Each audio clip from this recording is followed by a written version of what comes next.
தேசிய ஜனநாயக கூட்டணி சார்பாக பாட்டாளி மக்கள் கட்சியின் வேட்பாளராக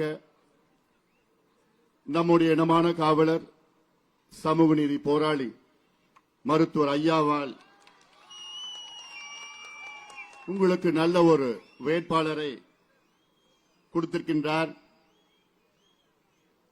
நம்முடைய வெற்றி வேட்பாளர் சி அன்புமணி அவர்களை மாம்பழம் சின்னத்தில் வாக்களித்து அவரை வெற்றி பெற செய்ய வருகை தந்து இந்த மாபெரும் தேர்தல் பிரச்சார கூட்டத்தில் கலந்து கொண்டு எழுச்சி உரை ஆற்றிய பாரதிய ஜனதா கட்சியின் மாநில தலைவர், மரியாதைக்குரிய அருமை நண்பர் திரு அண்ணாமலை அவர்களும்,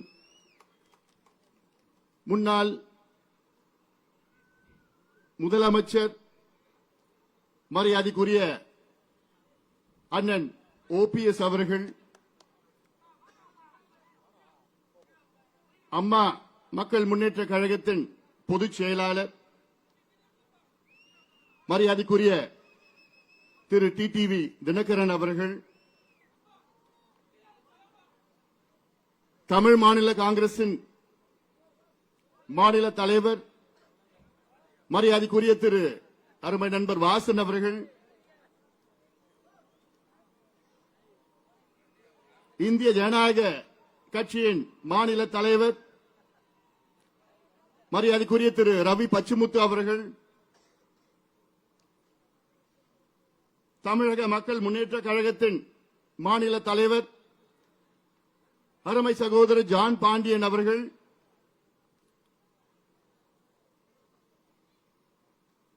நம்ம எல்லோரும் அன்போடு வரவேற்ற பாட்டாளி மக்கள் கட்சியின் கௌரவ தலைவர் சட்டமன்ற உறுப்பினர் தியாக செம்மல் திரு GK மணி அவர்கள், இந்த நிகழ்ச்சிக்கு முன்னிலை வகிக்கின்ற மூத்த நிர்வாகிகள், பாரதிய ஜனதா கட்சியின் மாநில துணைத் தலைவர், முன்னாள் சட்டமன்ற உறுப்பினர் மரியாதைக்குரிய திரு AG சம்பத் அவர்கள், இந்த நிகழ்ச்சியை மிக சிறப்பாக தொகுத்து வழங்கிக் கொண்டிருக்கின்ற சமூக நீதி பேரவையின் மாநில தலைவர் வழக்கறிஞர் பாலு அவர்கள், முன்னாள் சட்டமன்ற உறுப்பினர் VAT கலைவர்தன் அவர்கள், முன்னாள் நாடாளுமன்ற உறுப்பினர் மரியாதைக்குரிய செஞ்சி ஏழுமலை அவர்கள், முன்னாள் சட்டமன்ற உறுப்பினர் மரியாதைக்குரிய திரு N கணபதி அவர்கள், அமமுகவின் மாவட்ட செயலாளர் திரு கோவிந்தராஜ் அவர்கள், தமாகவின் மாவட்ட தலைவர் திரு தசரதன் அவர்கள், பாமகவின் மாவட்ட தலைவர் திரு புகழேந்தி அவர்கள், தலைமை நிலை செயலாளர் அன்பழகன் அவர்கள், மாவட்ட தலைவர் தங்கஜோதி அவர்கள், பழனிவேல் அவர்கள், IJKவின் மாவட்ட செயலாளர் செந்தில் அவர்கள், திரு KG ரவி அவர்கள், எனக்கு முன்பு மிக சிறப்பாக பேசிய மரியாதைக்குரிய திரு சுதாகர் ரெட்டி அவர்கள், பாட்டாளி மக்கள் கட்சியின் மாவட்ட செயலாளர் சட்டமன்ற உறுப்பினர் என்னுடைய அருமை தம்பி சிவகுமார் அவர்கள் மற்றும் மேடையில் இருக்கின்ற அனைத்து தேசிய ஜனநாயக கூட்டணியின் நிர்வாகிகள், குறிப்பாக பாட்டாளி மக்கள் கட்சியின் சட்டமன்ற உறுப்பினர்கள், முன்னாள் உறுப்பினர்கள், முன்னாள் நாடாளுமன்ற உறுப்பினர்கள், முன்னாள் அமைச்சர்கள், இங்கே எழுச்சியோடு நம்பிக்கையோடு வெற்றி நிச்சயம் என்ற முழக்கத்தோடு இந்த தேர்தல் பிரச்சார கூட்டத்திற்கு வருகை தந்திருக்கின்ற என் தம்பிகளுக்கும், என் அண்ணன்களுக்கும், என் சகோதரிகளுக்கும், தாய்மார்களுக்கும், வியாபார பெருமக்கள், விவசாய பெருமக்கள், அனைத்து தேசிய ஜனநாயக கூட்டணி நிர்வாகிகளுக்கும், ஊடக நண்பர்கள், நம்முடைய வெற்றி வேட்பாளர் மரியாதைக்குரிய திரு சி அன்புமணி அவர்கள் உள்ளிட்ட உங்கள் அனைவருக்கும் இந்த அன்புமணி ராமதாசன் பணிவான வணக்கங்கள். உங்கள் அனைவரையும் வணங்கி உங்கள் அனைவரையும் நானும் ஒரு முறை அன்போடு வரவேற்கின்றேன். முதலில் மேடையில் இருக்கின்ற அனைத்து தேசிய ஜனநாயக கூட்டணியின் தலைவர்களுக்கு என்னுடைய மனமார்ந்த நன்றியை இந்த நேரத்தில் தெரிவிக்கின்றேன். அவர்கள் நேரத்தை ஒதுக்கி இந்த தேர்தல் பிரச்சாரத்தில் கலந்து கொண்டு எழுச்சி உரை ஆற்றியதற்கு மட்டுமல்ல, அவர்கள் அனைவரும் அவர்களுடைய நிர்வாகிகளை 2 வாரத்திற்கு முன்பு அழைத்து, நீங்கள் விக்கிரவாண்டியில் சென்று களத்திலே பணியாற்ற வேண்டும், எப்படியாவது நாம் வெற்றி பெற வேண்டும் என்று அத்துணை தலைவர்களும் அவர்களுடைய நிர்வாகிகளை முடக்கிவிட்டு 10 நாட்களாக அனைத்து நிர்வாகிகளும், அனைத்து கூட்டணி நிர்வாகிகளும் மிக சிறப்பாக இங்கே பணியாற்றிக் கொண்டிருக்கின்றார்கள். அதற்காகத்தான் மீண்டும் இங்கே இருக்கின்ற அத்துணை தலைவர்களுக்கும் என்னுடைய பணிவான நன்றிகளை தெரிவிக்கின்றேன். அன்பு பாட்டாளி சொந்தங்களே, இந்த தேர்தல் நமக்கு மிக முக்கியமான ஒரு தேர்தல். நமக்கு என்று சொன்னால் தமிழக மக்களுக்கு மிக முக்கியமான ஒரு தேர்தல். இது ஒரு இடைத்தேர்தல். இந்த தேர்தலில் யாரும் ஆட்சிக்கு வரப்போவது கிடையாது, யாரும் ஆட்சியை இழக்கப் போவது கிடையாது. ஆனால் இந்த இடைத்தேர்தலில் நம் வெற்றியின் மூலமாக 26 தமிழகத்தில் ஒரு ஆட்சி மாற்றம் உறுதியாக நடைபெறும். அதற்கு முன்னோட்டம் தான் இந்த இடைத்தேர்தல். அருமை நண்பர் அண்ணாமலை அவர் சொன்னது போன்று புரட்சித் தலைவர் எம்ஜிஆர் அவர்கள் 72 திண்டுக்கல் இடைத்தேர்தலில் வெற்றி பெற்ற பிறகு 5 ஆண்டுகளில் தமிழகத்தின் ஆட்சியை பிடித்தவர் எம்ஜிஆர் அவர்கள். அதே உதாரணம்தான் விக்கிரவாண்டி சட்டமன்ற இடைத்தேர்தலில் நாம் வெற்றி பெற வேண்டும். அதற்கு இந்த தொகுதியில் உள்ள அனைத்து மக்களும், அனைத்து தரப்பு மக்களும், அனைத்து கட்சிகளை சார்ந்த மக்களும், அனைத்து சமுதாயங்களை சார்ந்த மக்களும் நம்முடைய வெற்றி வேட்பாளர் மிக எளிமையானவர், விவசாய குடும்பத்திலே பிறந்து உழைப்பால் உயர்ந்து உங்களுக்கு நன்கு அறிமுகமானவர், மிக மிக மிக மிக நேர்மையானவர் சி. அன்புமணி அவர்களை நீங்கள் எல்லோரும் ஆதரவு அளித்து மாம்பழம் சின்னத்தில் வாக்களித்து அவரை வெற்றி பெற செய்யுமாறு உங்கள் எல்லோரையும் பணிவோடு பாசத்தோடு கேட்டுக் கொள்கின்றேன். எங்களுடைய இனமான காவலர் 45 ஆண்டு கால பொது வாழ்க்கையில் ஈடுபட்டு அடித்தள மக்கள், ஒடுக்கப்பட்ட மக்கள், அடக்கப்பட்ட மக்கள், தாழ்த்தப்பட்ட சமுதாயம், பட்டியலின மக்கள், சிறுபான்மை மக்களுக்காக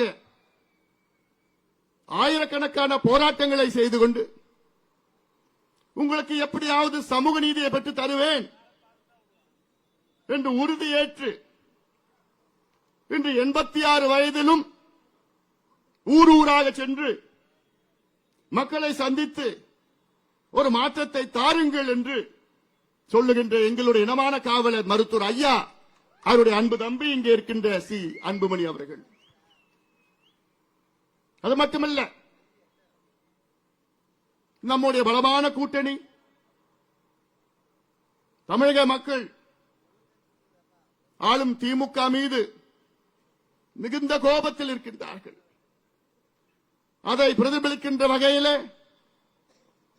விக்கிரவாண்டி தொகுதி சட்டமன்ற தொகுதியில் உள்ள அனைத்து தரப்பு மக்களும் ஒரு முறை எங்கள் கூட்டணிக்கு வாக்களியுங்கள். உங்களுடைய வாக்கு மிக முக்கியமான ஒரு வாக்கு. உங்கள் வாக்கினால் தமிழகத்திற்கு மாற்றம் கிடைக்கும், தமிழகத்திற்கு முன்னேற்றம் கிடைக்கும். இதைத்தான் நாங்கள் சொல்லி வருகின்றோம். தமிழ்நாட்டில் உள்ள கிட்டத்தட்ட 15 அமைச்சர்கள் கடந்த 10 நாட்களாக இங்கேயே தங்கி 100க்கும் மேற்பட்ட சட்டமன்ற உறுப்பினர்கள், கிட்டத்தட்ட 10 மாவட்ட பெருந்தலைவர்கள், 100க்கும் மேற்பட்ட ஒன்றிய பெருந்தலைவர்கள் எல்லாம் இங்கே தங்கியிருக்கின்றார்கள். அவர்களை பொறுத்தவரை இது ஏதோ ஒரு தேர்தல் கூத்து. இன்னும் 5 நாட்களில் அவர்கள் வெளியேறி விடுவார்கள். அவர்களுடைய வந்த வேலை உங்களுக்கு பணத்தை கொடுத்து, பொருளை கொடுத்து உங்களுடைய வாக்குகளை எப்படியாவது வாங்க வேண்டும் என்ற நோக்கம் அவருடைய நோக்கம். ஆனால் இன்று தமிழக முழுவதும் உங்களை எதிர்பார்த்துக் கொண்டிருக்கிறது. தமிழக மக்கள் மனதிலே திமுக ஆட்சி மீது மிகுந்த வெறுப்பில் இருக்கின்றார்கள், கோபத்தில் இருக்கின்றார்கள். அந்த கோபத்தை நீங்கள் அதை புரிந்து மாம்பழம் சின்னத்தில் வாக்களித்து எங்களுக்கு வெற்றியை கொடுங்கள். அதன் மூலமாக தமிழகத்தில் பல மாற்றங்கள் வரும். முதலமைச்சர் அவர்கள் சட்டமன்றத்தில் பொய்யை சொல்லி வருகிறார்கள். அமைச்சர்கள் எல்லாம் அன்றாடம் பல பொய்களை சொல்லி வருகிறார்கள். நம்முடைய கௌரவ தலைவர் ஜி.கே. மணி அவர்கள் சட்டமன்றத்தில் எத்தனையோ முறை பல கோரிக்கைகள் வைத்தார்கள். அதற்கு அத்துணை பொய்களையும் அமைச்சர்கள் மட்டுமல்ல, முதலமைச்சர் சொல்லி வருகின்றார்கள். இந்த தேர்தல் ஒரு பக்கம் திமுக உடைய பணபலம், அதிகார பலம், நம் பக்கம் இருப்பது கூட்டணி பலம், மக்கள் பலம். இதை நீங்கள் புரிந்து கொள்ள வேண்டும். இந்த தேர்தலில்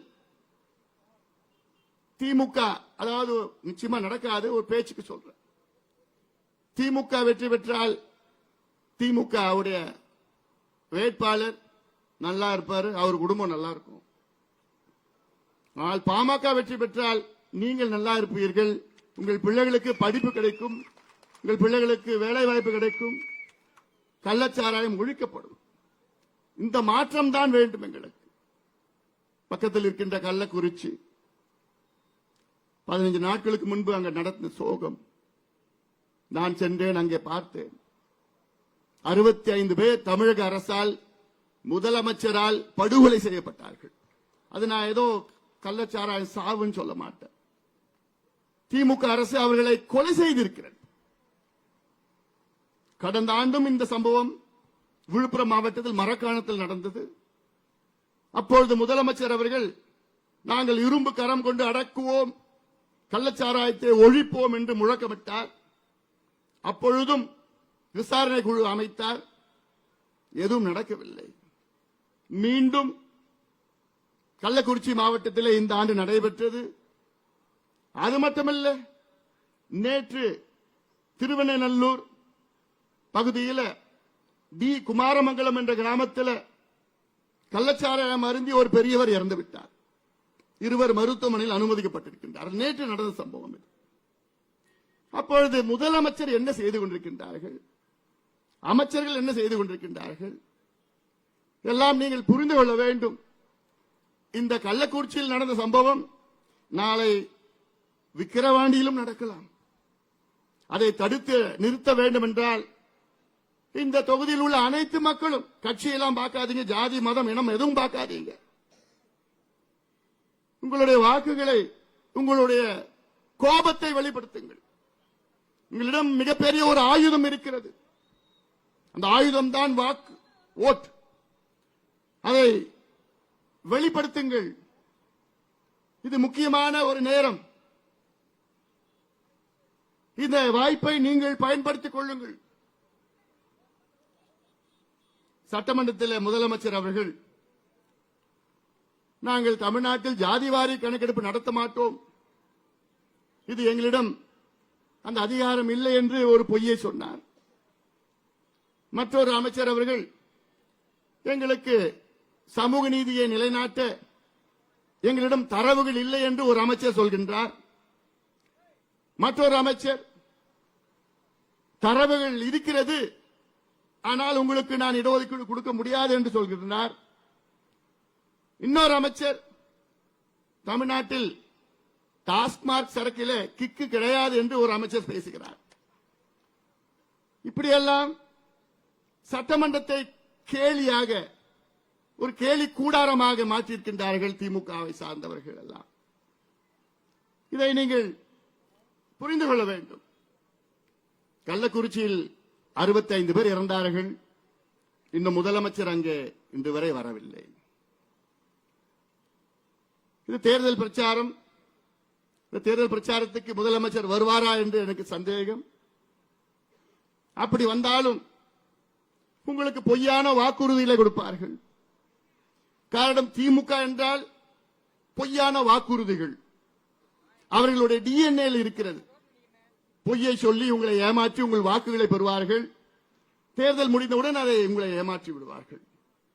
இது பலமுறை நான் உங்களுக்கு சொல்லியிருக்கின்றேன். ஏன் இந்த விக்கிரவாண்டி கடந்த இடைத்தேர்தலிலும் முதலமைச்சர் அவர்கள், இன்றைய முதலமைச்சர்கள், அன்றைய எதிர்க்கட்சி தலைவர் இந்த தொகுதியிலே பல வாக்குறுதிகளை கொடுத்தார்கள். நான் உள் ஒதுக்கீடு கொடுப்பேன் என்று வாக்குறுதி கொடுத்தார். நாங்கள் ஆட்சிக்கு வந்தவுடன் நந்தான் கால்வாய் திட்டத்தை நாங்கள் நிறைவேற்றுவோம் என்று இன்னொரு வாக்குறுதி கொடுத்தார்கள். இப்படியெல்லாம் பல பொய்யான வாக்குறுதிகளை கொடுத்து இவர்கள் தொடர்ந்து தேர்தலில் அடுத்தடுத்தாக வெற்றி பெற்றுக் கொண்டிருக்கின்றார்கள். அதற்கு ஒரு தடையாக நீங்கள் இருக்க வேண்டும். பெரியோர்களே, தாய்மார்களே, அன்பு பாட்டாளி சொந்தங்களே, இது மீண்டும் சொல்கின்றேன், இது முக்கியமான ஒரு நேரம். இன்று காலை கூட நான் ஒரு பேட்டி கொடுத்தேன். அந்த பேட்டியிலே நான் சொல்லியிருக்கின்றேன், தமிழ்நாட்டில் சமூக நீதிக்கு ஒரு ஆபத்து வந்திருக்கிறது. தமிழ்நாட்டில் 69 விழுக்காடு இடஒதுக்கீட்டுக்கு ஒரு பேர் ஆபத்து வந்திருக்கிறது. என்ன ஆபத்து என்றால் 69 விழுக்காடு இடஒதுக்கீடு இந்தியாவிலே தமிழ்நாட்டில் மட்டும்தான் இருக்கிறது. அதாவது 50 விழுக்காடுக்கு மேல் இடஒதுக்கீடு தமிழ்நாட்டில் மட்டும்தான் இருக்கிறது. இதை உறுதி செய்தது முன்னாள் முதலமைச்சர் புரட்சி தலைவி ஜெயலலிதா அம்மையார் அவர்கள் 93, 94 இந்த 69 விழுக்காடு இடஒதுக்கீட்டை 9வது அட்டவணையிலே அரசியல் சாசன சட்ட திருத்தத்தை கொண்டு வந்து நமக்கு பாதுகாப்பு கொடுத்தார்கள். என்னை பொறுத்தவரை தமிழ்நாட்டு மக்களுக்கு மிகப்பெரிய சமூக நீதியை வழங்கியது முன்னாள் முதலமைச்சர் புரட்சி தலைவி அம்மா அவர்கள். ஆனால் அவர்கள் மட்டுமன்று, 9வது அட்டவணையிலே கொண்டு வரவில்லை என்றால் அடுத்த ஆண்டே நமக்கு 69 விழுக்காடு இடஒதுக்கீடு ரத்து செய்யப்பட்டிருக்கும், நீதிமன்றத்தால் ரத்து செய்யப்பட்டிருக்கும். ஆனால் அதன் பிறகு நீதிமன்றத்திலே, உச்ச நீதிமன்றத்திலே வழக்கை தொடர்ந்து 2007 ஒரு வழக்கை தொடர்ந்தார்கள். தமிழ்நாட்டில் 69 விழுக்காடு இடஒதுக்கீடு ரத்து செய்ய வேண்டும் என்று. அது 2010 உச்ச நீதிமன்ற தலைமை நீதிபதி ஒரு தீர்ப்பை வழங்கினார். அந்த தீர்ப்பில் தமிழ்நாட்டில் 69 விழுக்காடு இடஒதுக்கீட்டை உச்சநீதிமன்றம் ஏற்றுக்கொள்கிறது. ஆனால் ஓராண்டிற்குள் தமிழக அரசு ஜாதிவாரி கணக்கெடுப்பை எடுத்து அந்த 69 விழுக்காடு மக்கள், தாழ்த்தப்பட்ட பழங்குடி மக்கள், மிக பிற்படுத்த மக்கள், பிற்படுத்த மக்கள் இருக்கின்றார்களா என்று தரவுகளை எங்களிடம் கொடுங்கள் என்று 2010 சொன்னார்கள். அதன் பிறகு அந்த கணக்கெடுப்பு நடத்தவில்லை. இப்பொழுது உச்சநீதிமன்றத்திலே இருவர் வழக்கை தொடர்ந்திருக்கின்றார்கள். இந்த வழக்கு 2021 வந்தது. அப்பொழுது நீதிபதிகள், உச்சநீதிமன்ற நீதிபதிகள் சொன்னார்கள், இப்பொழுது மராத்தா இடஒதுக்கீடு வழக்கு வந்திருக்கிறது. இந்த மராத்தா இடஒதுக்கீடு வழக்கு அது முடிந்த பிறகு நாங்கள் தமிழ்நாட்டில் உள்ள 69 விழுக்காடு இடஒதுக்கீடு வழக்கை நாங்கள் எடுப்போம் என்று சொல்லியிருக்கின்றார்கள். இப்பொழுது மராத்தா இடஒதுக்கீடு வழக்கு முடிக்கப்பட்டிருக்கிறது. ஜூலை 8ஆம் தேதிக்கு பிறகு உச்சநீதிமன்றம் கூட இருக்கிறது. அதன் பிறகு தமிழ்நாட்டில் உள்ள 69 விழுக்காடு இடஒதுக்கீடு வழக்கு உச்சநீதிமன்றத்திலே வர இருக்கிறது. அப்பொழுது நீதிபதிகள் கேள்வி கேட்பார்கள், தரவுகள் இருக்கிறதா? ஏன் நான் 69 விழுக்காடு இடஒதுக்கீட்டை நான் தொடர வேண்டும், ஏன் அதை ரத்து செய்யக்கூடாது என்று நீதிபதிகள் கேட்டவுடன் தமிழக அரசிடம் கேள்வி பதில் இருக்குமா? இல்லை. அதனால்தான் நான் சொல்கின்றேன், தமிழக மக்களை நீங்கள் புரிந்து கொள்ளுங்கள். இது ஏதோ ஜாதி பிரச்சனை கிடையாது, தமிழ்நாட்டினுடைய முன்னேற்ற பிரச்சனை. தமிழக அரசுக்கு அத்துணை அதிகாரம் இருக்கிறது. ஆனால் எங்களுக்கு அதிகாரம் இல்லை, மத்திய அரசு தான் இருக்கிறது என்று நிச்சயமாக மத்திய அரசை நாங்கள் வலியுறுத்துவோம், மாற்று கருத்து கிடையாது. ஆனால் மத்திய அரசு எடுப்பது அது காஸ்ட் சென்சஸ். நாங்கள் கேட்பது சர்வே. இந்தியன் ஸ்டாட்டிஸ்டிக்கல் ஆக்ட் 2008 படி நாங்கள் கேட்பது சர்வே எடுங்கள். சென்சஸ் என்பது ஒரு மேக்ரோ லெவல். ஒவ்வொரு சமுதாயம் எவ்வளவு தலை எண்ணிக்கை மட்டும் எடுப்பார்கள். சர்வே என்பது அந்த ஒவ்வொரு சமுதாயம் எந்த நிலையில் இருக்கின்றார்கள். ஒரு உதாரணம், மீனவர் சமுதாயம் இருக்கிறது. அந்த மீனவர் சமுதாயம் எந்த நிலையில் இருக்கின்றார்கள், அவர்களுக்கு வீடு இருக்கிறதா, குடிசையில் இருக்கின்றார்களா, வீட்டில் கழிப்பறைகள் இருக்கிறதா, வீட்டில் எத்தனை பட்டதாரிகள் இருக்கின்றார்கள், எத்தனை பேர் அரசு வேலை செய்கின்றார்கள், அவர்களுக்கு படகுகள் இருக்கிறதா, வலைகள் இருக்கிறதா, வருமானம் எவ்வளவு என்றெல்லாம் கணக்கெடுப்பார்கள். இது மைக்ரோ லெவல் அசஸ்மெண்ட். இதுதான் மாநில அரசு எடுக்க வேண்டும். மாநில அரசு மட்டும்தான் எடுக்க முடியும். அதை வைத்துத்தான் சமூக நீதியை நீங்கள் நிலைநாட்ட முடியும். அதை வைத்துத்தான் கடந்த 50-60 ஆண்டுகளாக இடஒதுக்கீடு பெற்றிருக்கின்ற அத்தனை சமுதாயங்களும் எந்த நிலையில் இருக்கின்றார்கள், எந்தெந்த சமுதாயம் தாழ்ந்திருக்கின்றார்கள், அவர்களுக்கு என்ன செய்ய வேண்டும் என்று திட்டமிட முடியும். இதைத்தான் நாங்கள் கேட்கின்றோம். ஆனால் அதை மறுக்கின்ற ஸ்டாலின் அவர்கள், உங்களுக்கு சமூக நீதி பற்றி பேச எந்த தகுதியும் தகுதியும் இல்லை ஸ்டாலின் அவர்களே. நிச்சயமாக எந்த தகுதியும் கிடையாது. மீண்டும் எச்சரிக்கை, மீண்டும் எச்சரிக்கை. 69 விழுக்காடு இடஒதுக்கீட்டுக்கு தமிழ்நாட்டில் பேராபத்து வந்திருக்கிறது. தப்பி தவறி உச்சநீதிமன்றம் 69 விழுக்காடு இடஒதுக்கீட்டை ரத்து செய்தால் அவ்வளவுதான், அன்று உங்கள் ஆட்சி கலைக்கப்படும். அதை விட திமுக முடிஞ்சு போச்சு. திமுக என்ற ஒரு கட்சியே இருக்காது. அதுக்கப்புறம் தமிழக மக்கள் உங்களை மன்னிக்க மாட்டார்கள். நான் மீண்டும் மீண்டும் சொல்றேன், இதை நான் விளையாட்டு சொல்லல, சமூக நீதிக்காக நான் சொல்கின்றேன். சமூக நீதிக்காக நான் சொல்கின்றேன். அதனால்தான் இந்த தொகுதி மக்கள் நீங்கள் புரிந்து கொள்ளுங்கள். விக்கிரவாண்டி தொகுதியில் வாழ்கின்ற மக்களே, தமிழகம் முழுவதும் உங்களை எதிர்பார்த்துக் கொண்டிருக்கிறது. இந்த மாவட்டத்தை எடுத்துக் கொள்ளுங்கள். விழுப்புரம் மாவட்டம் தமிழ்நாட்டிலே மிக மிக மிக மிக மிக பின்தங்கிய மாவட்டம். கடந்த 30 ஆண்டுகளில் எடுத்தீர்கள் என்றால் 10வது தேர்வு 12வது தேர்வில் கடைசி 3 இடத்தில் வருகின்ற மாவட்டம் விழுப்புரம் மாவட்டம். இந்த 30 ஆண்டுகளில் பர் கேபிட்டா இன்கம் கடைசியில் இருக்கின்ற மாவட்டம் விழுப்புரம் மாவட்டம். இந்த 30 ஆண்டுகளில் ஹியூமன் டெவலப்மெண்ட் இண்டஸ்ட்ரீஸில் கடைசியில் இருப்பது இந்த விழுப்புரம் மாவட்டம். தொழிற்சாலையில் இல்லாத ஒரு மாவட்டம், வேலை வாய்ப்பு இல்லாத ஒரு மாவட்டம். ஆனால் ஒன்றிலே முதலிடத்தில் இருக்கிறது. டாஸ்மார்க் விற்பனையிலே முதலில் இருக்கிற மாவட்டம் விழுப்புரம் மாவட்டம். கல்வியிலே கடைசியில் இருக்கின்ற மாவட்டம் விழுப்புரம் மாவட்டம். குடிசையிலே அதிகமாக இருக்கின்ற மாவட்டம் விழுப்புரம் மாவட்டம். இதுதான் வளர்ச்சியா? இந்த மாவட்டத்தில் உள்ள விக்கிரவாண்டி தொகுதி இருக்கிறது, அது இன்னும் மோசமாக இருக்கிறது. எத்தனை அமைச்சர்கள் வந்தீர்கள்? இதற்கு முன்பு இருந்த சட்டமன்ற உறுப்பினர் திமுகவை சார்ந்தவர். இந்த தொகுதிக்கு ஏதாவது செய்தார்களா? இல்லை. தொகுதி மக்களுடைய நீண்டகால கோரிக்கை, இந்த மாவட்ட மக்களுடைய நீண்டகால கோரிக்கை நந்தன் கால்வாய் திட்டம். நம்முடைய ஏஜி சம்பத் அவர்கள் இருக்கின்றார். அவருடைய தந்தை ஏஜி கோவிந்தசாமி அவர்கள்,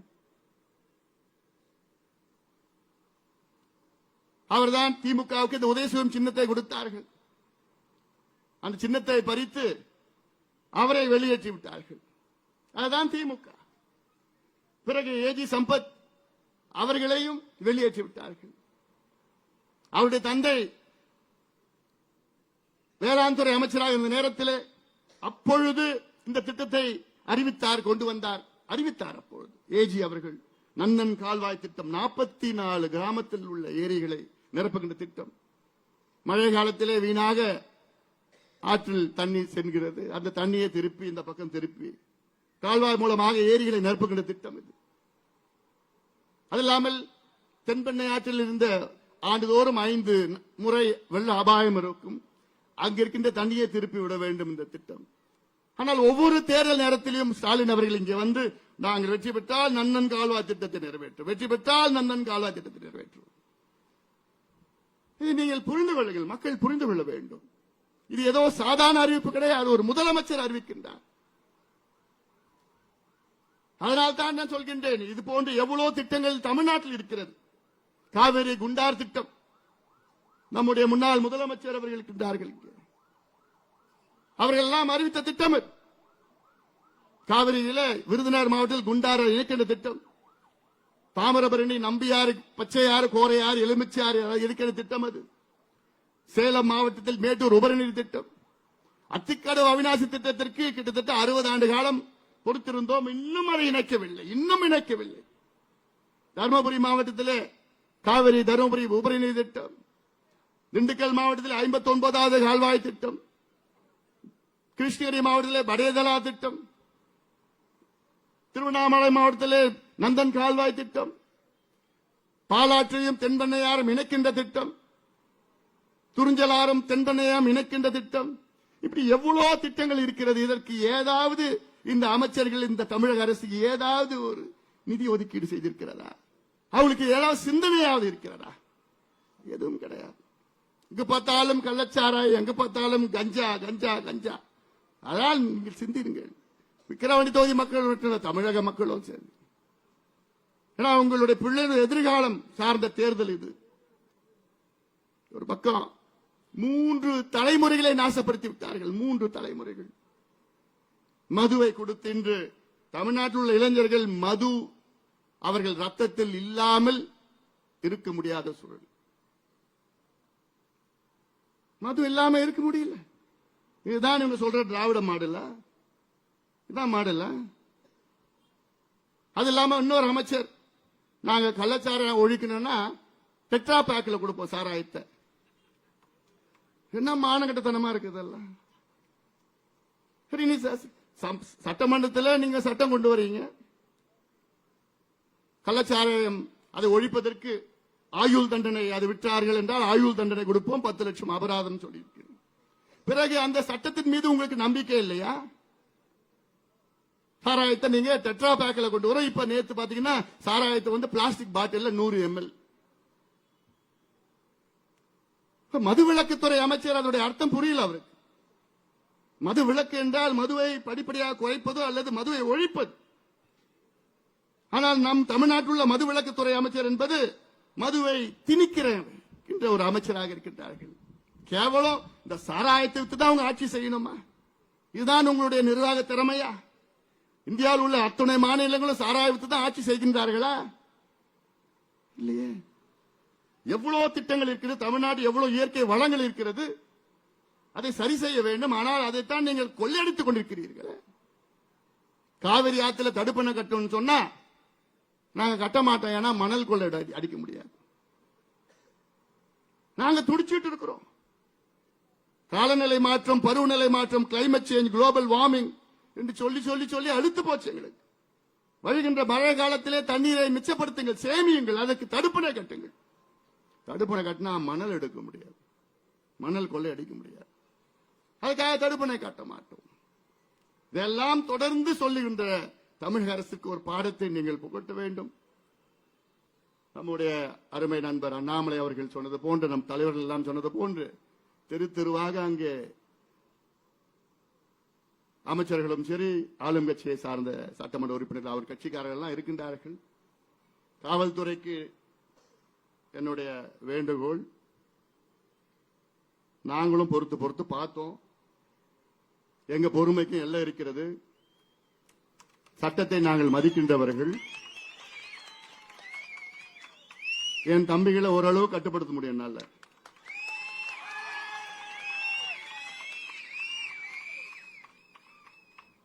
இது ஈரோடு கிடையாது, இது விக்கிரவாண்டி.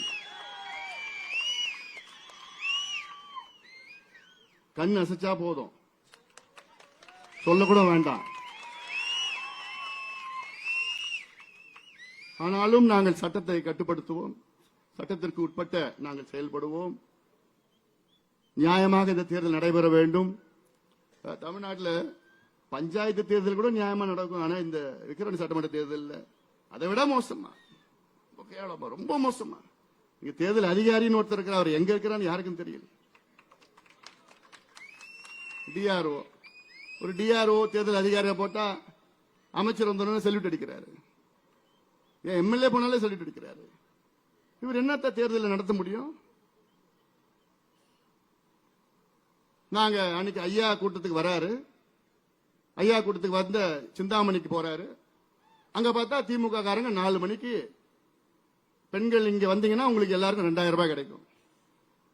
ஐயா கூட்டத்துக்கு, ஐயா கூட்டத்துக்கு யாரும் போக கூடாதான், அங்க போகாம இங்க யாராவது வந்தீங்கன்னா 2000 ரூபாய் பெண்களுக்கு கொடுப்போம்னு இப்படி பணத்தை வைத்து அநியாயம் செய்து கொண்டிருக்கின்றார்கள். நாளைக்கு என்ன செய்வாங்க அதுவும் ஞாபகம் வச்சுக்கோங்க. நாளைக்கு உங்களுடைய பெண் பிள்ளைகளை அடைச்சி வச்சு நீங்க திமுக ஓட்டு போடலன்னா அவங்க பொண்ணு பிள்ளைகளை அடைச்சி வச்சு போய் ஏதாவது செஞ்சிடுவோன்னு மிரட்டுவாங்க. அந்த நிலைக்கும் அடுத்த தேர்தலில் போவாங்க. அது நடக்கும். அதனால அவங்க காசு கொடுத்தானா நீ போயிடாதீங்க. அதை எப்படி உடைக்க முடியும்னு எனக்கு பண்ண முடியும். ஆனா நாங்களும் காவல்துறைக்கு நாங்க கம்ப்ளைண்ட் கொடுக்கிறோம். எத்தனை புகார் கொடுத்துட்டு இருக்கிறோம். நடவடிக்கை எடுக்கலன்னா அதுக்கப்புறம் ஒன்னும் செய்ய முடியாது. நாங்களும் பார்த்துப்போம். அதனால இதையெல்லாம் சிந்தித்து பாருங்கள். தேர்தல் எங்களுக்கு நியாயமா நடக்கணும். ஏன்னா இன்னைக்கு இந்த தேர்தலை பொறுத்தவரை எல்லா கட்சிகளும் நம்முடைய வெற்றி வேட்பாளர் தேசிய ஜனநாயக கூட்டணி வேட்பாளர் சி அன்புமணிக்கு வாக்களிக்க முடிவு செய்து விட்டார்கள். எல்லா கட்சியிலும் நான் சொல்கிறேன், இன்க்ளூடிங் திமுக. திமுக கட்சிக்காரர்களும் இங்க இருக்கின்ற வாக்காளர்களும் அன்புமணி அவர்களுக்கு வாக்களிக்க முடிவு செய்து விட்டார்கள். எல்லா கட்சிகளும் சரி, எல்லா சமுதாயங்களும் சரி. திமுக தானே அதுல PhD பண்ணிருக்கிறாங்க. இந்த சமுதாயத்தை 2 சமுதாயத்தையும் மோத விடணும், 2 சமுதாயத்துக்கு சண்டை போட்டு விடணும். ஏன்னா அப்பதான் அந்த வாக்குகளை அவங்க பறிக்க முடியும், இந்த வாக்குகளை அவங்க பறிக்க முடியும். இதான் காலங்காலமாக செய்து கொண்டிருக்கின்ற சூழ்ச்சி செய்து கொண்டிருக்கின்ற திமுக. இதெல்லாம் முறியடித்து நிச்சயமாக இந்த தேர்தலில், இந்த இடைத்தேர்தலில் நம்முடைய வெற்றி வேட்பாளர் அன்புமணி குறைந்தது 50,000 வாக்குகள் வித்தியாசத்திலே வெற்றி பெறுவார். அது உறுதி. அதனால்தான் இங்கே அத்துணை தலைவர்களும் இங்கே வருகை தந்திருக்கின்றார்கள். பொறுமையாக இங்கே அவ்வளவு எழுச்சியாக பேசி அவருடைய உணர்வை உங்களிடம் வெளிப்படுத்தியிருக்கின்றார்கள். அவருடைய உணர்வை நீங்கள் மதித்து இந்த தொகுதியில் உள்ள அத்துணை வாக்காளர்களும் தேசிய ஜனநாயக கூட்டணியின் வெற்றி வேட்பாளர் சி அன்புமணி அவர்களை மாம்பழம் சின்னத்தில் வாக்களித்து அவரை வெற்றி பெற செய்யுமாறு உங்கள் எல்லோரும் பணிவோடு பாசத்தோடு கேட்டுக்கொண்டு நன்றியோடு அமர்கின்றேன். வணக்கம். அடுத்து நமது இடைத்தேர்தல் பணியை சிறப்பாக செய்து கொண்டு இந்த நிகழ்ச்சியை சிறப்பாக நடத்துவதற்கு கடுமையாக பாடுபட்டு வரக்கூடிய பாட்டாளி மக்கள் கட்சியினுடைய மாவட்ட செயலாளர் சட்டமன்ற உறுப்பினர் அண்ணன் சிவக்குமார் அவர்கள் இப்பொழுது நன்றி தெரிவிக்கிறார். நடைபெறுகின்ற விக்கிரவாண்டி சட்டமன்ற இடைத்தேர்தலில் தேசிய ஜனநாயக கூட்டணியின் சமூக நீதி காவலர் மருத்துவ ஆசி பெற்ற வேட்பாளர் சி அன்புமணி அவர்களின் நடைபெறுகின்ற பிரச்சார பொதுக்கூட்டத்திற்கு தலைமை தாங்கி நடத்தி கொண்டிருக்கும் தலைவர் இளம் போராளி 108 நாயகர் உலக அளவில் 5 தேசிய விருது பெற்ற இளம் போராளி மருத்துவ சின்னையா அவர்களே, இந்த நிகழ்ச்சியில் எல்லாரையும் வரவேற்புரையாற்றிய தேகச்சம்மல் சட்டமன்ற குழு தலைவர் அண்ணன் ஜி கே மணி அவர்களே, முன்னிலை வைக்கக்கூடிய முன்னாள் சட்டமன்ற உறுப்பினர் அண்ணன் ஏஜி சம்பத் அவர்களே, வழக்கறிஞர் கே பாலு அவர்களே, முன்னாள் சட்டமன்ற உறுப்பினர் VAT கலிவர்தன் அவர்களே, முன்னாள் நாடாளுமன்ற உறுப்பினர் அண்ணன் செஞ்சி ஏழுமலை அவர்களே, முன்னாள் சட்டமன்ற உறுப்பினர் அண்ணன் கணபதி அவர்களே, அமமுக மாவட்ட செயலாளர் அருமை அண்ணன் கோவிந்தராஜ் அவர்களே, தமாக மாவட்ட தலைவர் அருமை அண்ணன் தசராதன் அவர்களே, பாட்டாளி மக்கள் கட்சி மாவட்ட தலைவர் அருமை சகோதரர் புகழேந்தி அவர்களே, தலைமை நிலை செயலாளர் அருமை அண்ணன் அன்பழகன் அவர்களே, ஒருங்கிணைந்த மாவட்ட அமைப்பு செயலாளர் அருமை சகோதரர் பழனிவேல் அவர்களே, IJK மாவட்ட தலைவர் அருமை அண்ணன் செந்தில் அவர்களே, இந்த நிகழ்ச்சியில் கலந்து கொண்டு சிறப்பாக உங்களிடம் பாரதிய ஜனதா மாநில தலைவர் அருமை அண்ணன் அண்ணாமலை அவர்களே, முன்னாள் முதலமைச்சர் அருமை அண்ணன் OPS அவர்களே, சொல்லின் செல்வன் அண்ணன் TTV தினகரன் அவர்களே, மக்கள் தலைவர் அண்ணன் GK வாசன் அவர்களே, IJK மாநில தலைவர் அருமை அண்ணன் ரவி பச்சமுத்து அவர்களே, இந்த நிகழ்ச்சியில் கலந்து கொண்டு நல்லவர் கருத்து வழங்கிய அண்ணன் ஜான் பாண்டியான் அவர்களே உள்ளிட்ட